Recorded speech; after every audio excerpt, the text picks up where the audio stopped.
સરકાર દ્વારા જીએસટીના નવા દરોની જાહેરાત કરાઈ છે.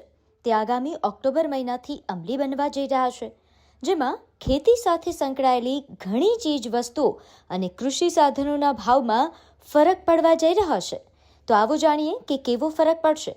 અત્યાર સુધી જેના પર 18% અથવા 12% ટેક્સ લાગતો હતો, તેના પર હવે 5% જીએસટી લાગશે, જેના કારણે સસ્તું પડશે.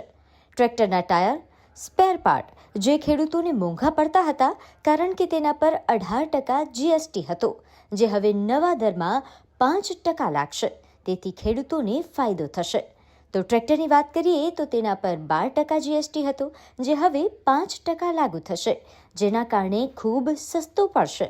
આના સિવાય વાત કરીએ તો સ્પેસિફાઈડ બાયોપેસ્ટિસાઇડ્સ તેમજ માઇક્રો ન્યુટ્રિયન્ટ્સ, ડ્રીપ સિંચાઈ સિસ્ટમ અને સ્પ્રિંકલર્સ સાથે કૃષિ, બાગાયત અને એગ્રો ફોરેસ્ટ્રી માટે જમીન તૈયાર કરવા અને ખેતી કાપણી માટેના મશીનો પર પહેલા 12% જીએસટી હતું, જે હવેથી 5% લાગશે.